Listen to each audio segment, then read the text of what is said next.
जय Maharashtra friend. तर आता मी सध्या बोलते किचन मध्ये। आज ना बरेच दिवसांनी ना मला पेंड पाला खायची इच्छा झाली। आता तुम्ही म्हणत असाल की पेंड आणि पाला कसला, सो याच्यामध्ये कुठला पाला नसतो, पण ह्या भाजीचं नाव ना पेंड पाला ही आमच्या सोलापूर जिल्ह्यामध्ये स्पेशली करतात। म्हणजे गावरान खेड्यामध्ये तर ही भाजी बनतेच बनते। फार सिंपल भाजी असते, म्हणजे डाळी असतात, मटकीची डाळ, तुरीची डाळ, चण्याची डाळ, ते भिजवले जातात आणि मग त्याला कांद्याचा एक म्हणजे कांदा कट करून त्याला फ्राय, कांदा मस्त परतून त्याच्यात लसण भरपूर अशी छानशी पेस्ट करून ती म्हणजे ती डाळ शिजवली जाते, कमी पाण्यामध्ये वापरली जाते अशी, आणि त्याच्यामध्ये शेंगदाण्याचा कूड घालतात आणि आमचं स्पेशली काळं तिखट असतं। आणि हा जो पेंडपाला आहे तो ज्वारी जेव्हा पेरणी असते किंवा शेतीची कोणती पण कामं, स्पेशली हे पेरणीच्या वेळेला खाल्लं जातं पावसाळ्यात वगैरे। तर चला मला आज आणायची आठवण झाली पेंडपाल्याची, कारण इकडं सगळ्या वेगळ्या खाद्य संस्कृती आहेत। म्हणजे माझ्या इकडे सासरी सगळ्या खाद्य संस्कृती वेगळ्या आहेत। पुण्या नगर साईडच्या त्यांच्या खाद्य संस्कृती येतात, ते लोक शेंगदाण्याचं कूट नाही घालत, त्यांचं सगळ्यात कांदा आणि टोमॅटो असतं। तर मला त्या भाज्या अजिबात आवडत नाहीत। सो मग कधीतरी मला मूड आला तर, रोज तर होत नाही डेली, मला मग ते खाऊच लागतं, कारण स्वतःसाठीच स्पेशल काय बनत नाही।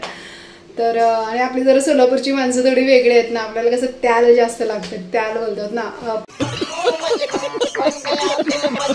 पूर्वी करडीचं तेल जास्त खाल्लं जायचं, आता सूर्यफूल किंवा ज्यांच्याकडे करडी आहे ते अजून करडीचं तेल सोलापूर जिल्ह्यामध्ये खातात आणि प्युअर करडीचं तेल असतं। मला इकडे चिडवतात, खूप तेल खातात तुमच्याकडे, आमच्याकडे असं म्हणतात कट कट किंवा ते तरी आल्याशिवाय मजा नाही। सो चला, तर मी आज तुम्हाला एक ट्राय करते, तुम्ही घरी बनवून बघा ती भाजी। सो मी आता बॅक कॅमेरा ऑन करते। जय महाराष्ट्र फ्रेंड्स। तर मी आता इकडे तवा तापत ठेवला आणि फार काय नाही आहे याच्यात, हे काळा तिखट आहे, हळदी, ही मी तुरीची डाळ अशी थोडीशी कच्ची भिजवायची आणि शिजवताना पण ती थोडीशी कच्ची भिजवली जाते। डाळ तुमची कोणती पण तुम्ही घेऊ शकता, जी तुमची फेमस डाळ आहे, तुम्ही इथे तुरीची घेऊ शकता। फक्त उडदाची डाळीचा पेंडपाला नाही बनत, ती चिकट असते, ती सोडून बाकी तुम्ही कोणती मटकीची घेऊ शकता, मुगाची घेऊ शकता, मसुरी किंवा चण्याची डाळ सुद्धा। इथं आहे शेंगदाण्याचा कूट, कांदा, 2 कांदे चिरून घेतले छोटे छोटे, थोडीशी कोथिंबीर नसली तरी चालेल, पण आता आहे म्हणून मी घेतली, आणि लसणाच्या कुड्या घेतल्यात, म्हणजे एक अख्खा लसूण घेतला, सोलला आणि त्याची पेस्ट नाही केली, लाईक थोडासा ठेचला आहे मी दगडावरती। सो चला, तर मग आता पहिल्यांदा तेल टाकून घ्यायचं आहे आणि त्याच्यामध्ये हा कांदा टाकायचा।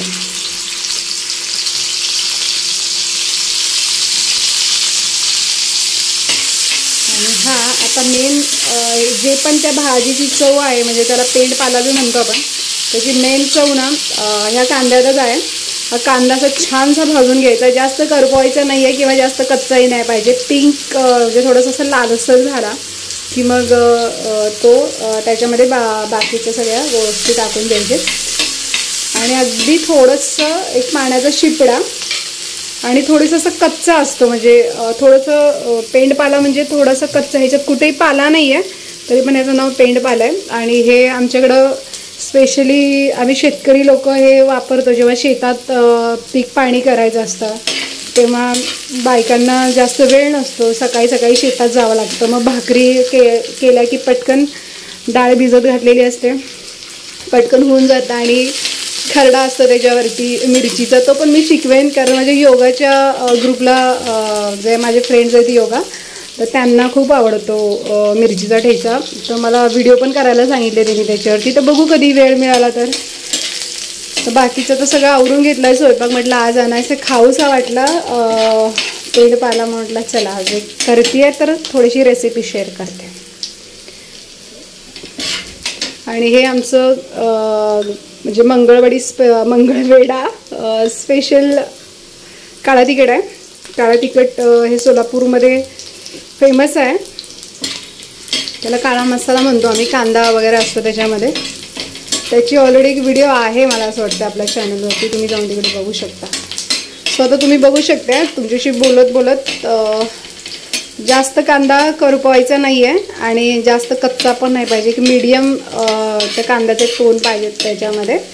आणि हा पेंडपाला तयार होतो.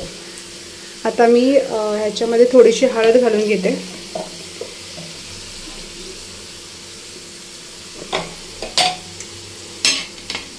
तर आता तुम्ही बरेच जण म्हणाल की मसाल्याचा डब्बा का नाही आहे तुझ्याकडं, तर त्याची पण एक स्टोरी आहे. लहानपणी जेव्हा आरू लहान होती ना, तर ती काय करायची, किचनमध्ये यायची आणि तिला मसाल्याचा डब्बाच आवडायचा खेळायला. सो ती सगळं मिक्स करून टाकायची त्याच्यामध्ये. तर मग तो मसाला सगळं मिक्सिंगच व्हायचं, मी भरून ठेवायची, ती मिक्स करायची. आणि तेव्हा कसं ट्रॉली होतं ना घरामध्ये, तर ते ट्रॉली तिच्या हाताला यायच्या ते सगळं. तर मग मी वरती पण ठेवायची, पण ती रडायची की मला तो मसाल्याचा डब्बाच तिला सांडायला आवडायचा लहानपणी. तर मी तो मसाल्याचा डब्बाच काढला. आणि आता असं झालंय की जो मसाल्याचा डब्बा होता तो गावी तिकडे आईंकडे गेला आणि मला जसा पाहिजे आर्टिस्ट सारखा तो मला भेटत नाहीये. बरेच वर्ष झालं मी त्याला शोधते, 1-2-3 वर्ष. मला भेटला की मी मग छान तुम्हाला तो शेअर करेन. सो आता मी ती जी भिजलेली डाळ आहे ना त्याच्यात टाकून घ्यायचं. कांदा परतला, त्यात हळद टाकली, कारण तिखट टाकलं. आणि आता ही डाळ टाकून घेते. तर हा जो पेंडपाला आहे ना, हा जर तुम्ही लोखंडाच्या कढईत किंवा माझ्याकडे तवा आहे पण तो आता मी डेली वापरत नाही ना, तर त्यामुळं तो खूप घाण झाला. आता तो घासत बसायला मला टाईम नाही आहे. तर बघू, आता मला एक कढई आणायची आहे लोखंडाची. प्युअरमध्ये एकदा मी इथून घेतली होती पण ते लोखंडाची नव्हती, फेक लोखंड होतं, त्यामुळे मग ती फेकून दिली. आता बघू गावी कधी गेलो तर मग आपण ताईच्या मदतीने घेऊयात. इकडे सगळे फसवतात काय घ्यायला गेलं. आणि आता ही जी लसणाची पेस्ट आहे ना, ही मी टाकली. लसूण आवर्जून खावा. बऱ्याच वेळेला ना या पेंडपाल्यामध्ये म्हणजे आता चातुर्मासात बरेच जण आमच्याकडे पंढरपूरला कांदा लसूण खात नाहीत. तर विदाऊट म्हणजे आमचं शेतकरी वर्ग तर खातो बाबा, आम्ही रांगडी माणसं आहे, आम्ही शेतकरी आहे. तर आम्ही कांदा पिकवतो, लसूण पिकवतो, तर आम्ही खातोच. पण जे खात नाहीत तर त्यांच्यासाठी सुद्धा विदाऊट कांदा लसूण जिरा मोहरीची फोडणी दिली जाते आणि मग ते केलं जातं. ती पण टेस्ट छान लागते. पण मला स्पेशली कांदा आणि लसूण मला जास्त लागतो. तर आता हे शिजू द्यायचं. आणि ह्याच्यामध्ये मी आता म्हणजे चवीनुसार मीठ घालायचं. थोडंसं मीठ किंचित याच्यात जास्त असतं, कारण भाकरीबरोबर खाल्लं जातं ना. तर थोडंसं असं जास्त पण म्हणजे खारट नाही, बट लाईक हां, मला आता थोडं एका हाताने कॅमेरा आणि ते पकडायला थोडंसं अवघड जातं आहे. ट्रायपॉड सगळे पोरांनी तोडलेले आहेत माझे. सो मी आता मीठ घालून घेतलं. आणि आता थोडंसं अगदी किंचित झाला पाण्याचा शिपडा द्यायचं आणि हे झाकून घ्यायचं. नंतर थोडंसं पाणी टाकून, जास्त नाही टाकायचं. गॅस फ्लेम मी बारीक केले. गावाला असतं तर चुलीवरती केलं असतं मस्त. मला चुलीवरचं जेवण खूप आवडतं. आता थोडंसं टाकून घेतं, अगदी थोडंसं पाणी. अगदी डाळ थोडीशी पोटामध्ये कच्ची पाहिजे, थोडीशी शिजेल असं. हा पेंडपाला असं जास्त याच्यामध्ये पाणी घालायचं नाही, मग ती डाळ गळून जाते. म्हणजे डाळ शिजली पण पाहिजे आणि गळली पण नाही पाहिजे डाळ. सो पेंडपाल्याचं हे वैशिष्ट्य आहे. आणि आता मी याला झाकते. झाकण ठेवून द्यायचं. गॅस फ्लेम बारीक केली. सो आता ह्याला एक 5 मिनटं शिजू द्यात. सो गाईज, आता तुम्ही बघू शकताय अशी डाळ शिजली आहे. थोडीशी म्हणतात ना अशी कच्ची. तर आपण बघूयात. हे बघा, ही अशी म्हणजे पोटामध्ये थोडीशी कच्ची आहे. तुम्हाला जर अजून थोडीशी सॉफ्ट करायची असेल तर तुम्ही करू शकता. अजून एक थोडंसं पाणी ॲड मला थोडीशी अजून शिजायला पाहिजे. हां, आणि आता याच्यामध्ये शेंगदाण्याचा कूट घालून घ्यायचा. सोलापुरी पेंडपाल्यामध्ये शेंगदाण्याचा कूट आवर्जून असतो. स्पेशली आमच्या मंगळवेढा तालुक्यामध्ये तर शेंगदाण्याच्या कुटाशिवाय काही जमत नाही. आम्हाला भाज्याच जमत नाहीत. आणि ह्याच्यात तेल जे आहे, आता जेव्हा आपण खातो ना ह्याच्यामध्ये तेल वरून घालून खातात. म्हणजे कच्च्या करडीचं तेल वगैरे असतं. आता सहसा कच्च्या करडीचं तेल नाही मिळत जास्त करून, कारण आता करडीच पिकवत नाहीत शेतकरी. बिचाऱ्यांचं नुकसान होतं ऑलरेडी. आणि पूर्वी माझे आजोबा घाण्यावरचं तेल आणायचे, कच्च्या घाणीचं तेल, कारण आपल्याकडे करडी पिकायची ना. तर ते गोल गोल असे बैल फिरतात ना घाण्यावरती, तर त्याच्यावरती मी लहानपणी आजोबांबरोबर जायची बैलगाडीत बसून, मला आठवत आहे. आणि बघा आता मी थोडीशी कोथिंबीर पेरून घेते, पण ती शोसाठी नाही पाहिजे, थोडा फ्लेवर मी टाकली आहे कोथिंबीर. गावी कोथिंबीर मिळतेच असं नसतं, कारण सकाळची गडबड असती, शेतात जायचं असतं पेरणीसाठी वगैरे, तर मग कोथिंबीर वगैरे कुठली तर ते विदाऊट कोथिंबीरसुद्धा खूप छान लागतं. आता आणायची घरी होती म्हणून मी थोडीशी टाकली आहे. तर आता मी याला थोडंसं परत एकदा मंद आचेवरती शिजवून घेणार आहे. तर हा रेडी झाला तुमचा पेंडपाला. सो गाईज फायनली पेंडपाला रेडी. आणि असं थोडंसं ते खाली चुलीवरती खूप छान लागतं. बघूत आता कधी योग आला तर. मला कसं छानसं चुलीचं घर बांधायचं आहे गावाला, बघूयात. तर तिकडे पण आपण छान छान गावठी रेसिपीज मी तुम्हाला दाखवेन. इकडे मजा येत नाही त्या सगळ्या गोष्टी करायला मला असल्या मॉडिफाय किचनमध्ये, त्यामुळं दाखवत नाही. सो आज आणायचं एक व्हिडिओ केली आहे आणि तुम्ही मला सांगा कशी झाली. आणि नक्की तुम्ही पेंडपाला करून बघा. सो ह्याच्यात कुठेही पाला नाही आहे, पण याचं नाव पेंडपाला आहे. आणि ते काय ते माहिती नाही आहे, पण आपण याचा शोध लावूयात नंतर. सो पहिल्यापासून त्याला पेंडपालाच म्हणतात.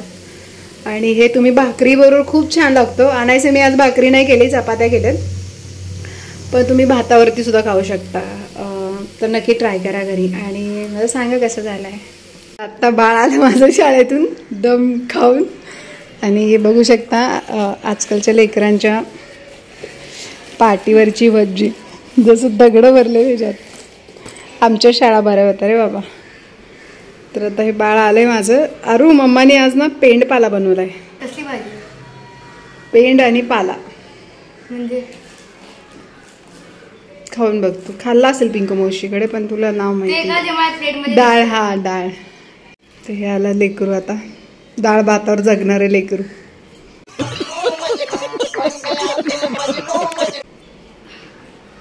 महाराष्ट्र फ्रेंड्स या जेवायला. आत्ता आरू आली शाळेतून.